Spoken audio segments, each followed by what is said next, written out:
हिंदू धर्मशास्त्रों के अनुसार 4 युग है: सतयुग, त्रेता युग, द्वापर युग और कली युग। सतयुग में धर्म अपने पूर्ण 4 पायों पर स्थिर था: सत्य, करुणा, तप और दान। त्रेता युग में 1 पाय कम हो गया। द्वापर युग में 2 पाय शेष रहे। लेकिन अब कली युग में धर्म मात्र 1 पाय पर खड़ा है और वह है सत्य। बाकी 3 पाय, तप, करुणा और दान, या तो लुप्त हो चुके हैं या दुर्बल हो गए हैं। कलियुग का प्रारंभ भगवान श्री कृष्ण के पृथ्वी से प्रस्थान के साथ माना जाता है।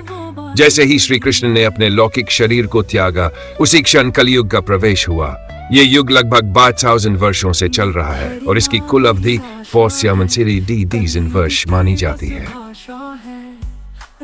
पुराणों में कलियुग की व्याख्यात विष्णु पुराण, महाभारत और अन्य ग्रंथों में कलियुग को एक अंधकार में अधर्म से युक्त युग बताया गया है। इसमें लोभ, मोह, काम, क्रोध, अहंकार की प्रधानता होगी। सत्य और धर्म केवल शब्दों में सीमित रह जाएंगे। कलियुग के प्रमुख लक्षण: धर्म की गिरावट, पूजा और भक्ति केवल दिखावे के लिए होगी, हृदय से नहीं। अधर्म का उत्थान, झूठ बोलना, छल करना, अन्याय करना एक सामान्य बात बन जाएगी। भ्रष्टाचार और लोभ, समाज में सत्ता और धन के लिए मानवता को बेचा जाएगा। संस्कारों की क्षीणता, गुरु शिष्य, माता पिता और संतानों के संबंधों में टूटन आएगी। स्त्रियों का शोषण त्रियाल भोग की वस्तु समझी जाएंगी। अन्न का अनादर, भोजन को अपवित्र किया जाएगा। शुद्ध आहार का महत्व कम होगा। अल्पायु जीवन, मानव की आयु घट जाएगी। रोग और मानसिक तनाव बढ़ेंगे। श्रद्धा की समाप्ति, आस्था का केंद्र धन और भौतिकता बन जाएगा। आज का समाज कलियुग के प्रतिबिंब। यदि हम अपने आज के समाज की ओर देखें तो पाएंगे कि कलियुग के लक्षण एक एक कर हमारे जीवन में स्पष्ट रूप से दिखाई देते हैं। बच्चे माता पिता की अवज्ञा करते हैं। गुरुजनों का सम्मान कम हो गया है। धन के लिए भाई भाई एक दूसरे के शत्रु बन गए हैं। मनुष्य आत्मा की नहीं, शरीर की पूजा कर रहा है। धार्मिक संस्थाएं भी अब व्यापार केंद्र बन चुकी है, धर्म के नाम पर अधर्म। कलियुग में सबसे बड़ी विडंबना यह है कि धर्म के नाम पर सबसे अधिक अधर्म हो रहा है। मंदिरों में चढ़ावा लाखों में, पर गरीब भूखा मरता है। धर्म के नाम पर दंगे, जाति के नाम पर द्वेष और संप्रदाय के नाम पर खून। यही है आज का सच। क्या कलियुग में कोई आशा है? इस अंधकार में चित्रण के बीच एक महत्वपूर्ण प्रश्न उठता है: क्या कलियुग में कोई आशा है? उत्तर है हाँ, अवश्य है। कलियुग के बारे में यह भी कहा है कि यह युग सबसे छोटा है, परंतु मोक्ष प्राप्ति का सबसे सरल युग है। कलियुग की विशेषता: नामस्मरण। कलियुग की सबसे बड़ी विशेषता है कि इसमें केवल हरि नाम संकीर्तन से मोक्ष संभव है। श्रीमद् भागवत में कहा गया है: कलेर दोष निधे राजन अस्ति है को महान गुण कृतनादेव कृष्णस्य मुक्त संग परन व्रजत। अर्थात हे राजन, कलियुग दोषों का भंडार है, परंतु इसमें एक महान गुण भी है। सिर्फ भगवान के नाम का उच्चारण करने मात्र से मोक्ष संभव है। नामस्मरण की शक्ति। कलियुग में जब सब द्वार बंद हो जाते हैं, तब भगवान के नाम का द्वार खुला होता है। राम, कृष्ण, हरि, नारायण, ये नाम केवल ध्वनि नहीं है, ये आत्मा को परमात्मा से जोड़ने की शक्ति रखते हैं। भक्ति और सरलता का युग। कलियुग में कर्मकांड की जटिलता नहीं है। हृदय से की गई भक्ति ही सर्वश्रेष्ठ है। न गंगा स्नान अनिवार्य है, न यज्ञ की अग्नि में आहुति आवश्यक। केवल मन की पवित्रता और प्रभु का नाम ही पर्याप्त है। कलियुग में जन्म लेना सौभाग्य या दुर्भाग्य? कुछ लोग कहते हैं कि कलियुग में जन्म लेना दुर्भाग्य है, परंतु संत कहते हैं कि यह सौभाग्य है, क्योंकि इसमें केवल श्रद्धा और स्मरण से मोक्ष संभव है। संतों, गुरुओं और भजनों का संग अनमोल है।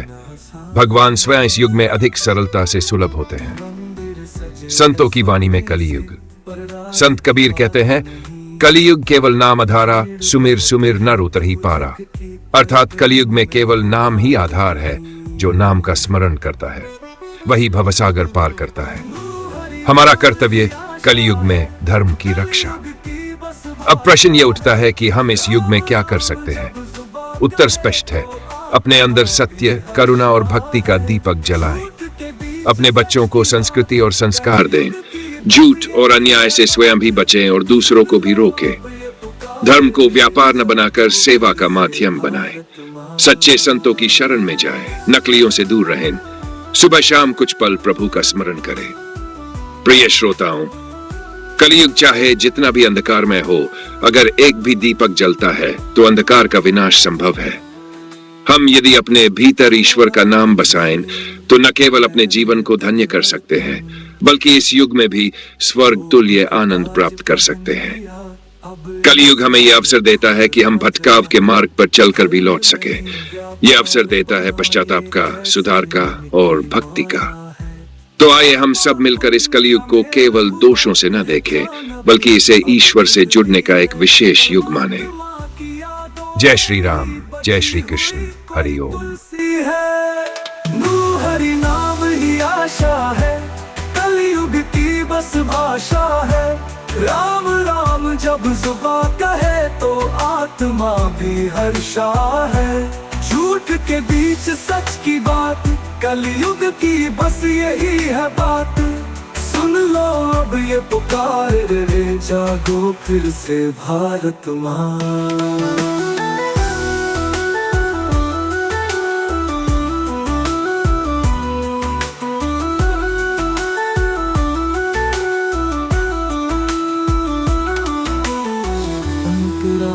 से अंत की ओर भावुकता, माँ की ममता खोई है, पाप की छाया रूठी है। गुरु की गरिमा भूल गए, बच्चों की दृष्टि झूठी है। पर अब भी वक्त बाकी है, नाम जपो तुम शांति से। राम कृष्ण की राह पकड़ो, भक्ति करो तुम प्रीति से। स्वर तेरे नाम, हर नाम ही दीपक है जो अंधियारे को काटे। संकीर्तन की गूंज से जीवन फिर मुस्काए। कलयुग का ये यज्ञ है, हर दिल को जोड़ने का। राम का नाम जपते चलो, ये समय है मोड़ने का।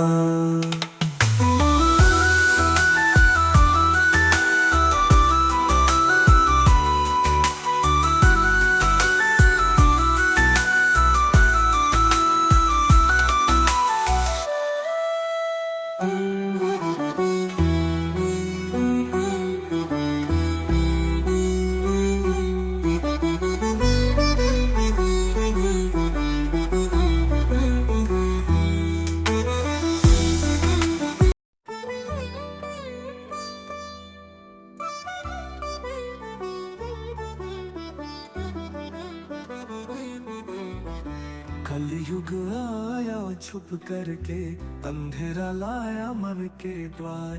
धर्म बिछड़ गया गलियों में, सत्य खोजे अपना सार। मंदिर सजे है सोने से, पर राधे की बात नहीं। भीड़ बहुत है पूजक की, पर प्रेम में वो बात नहीं।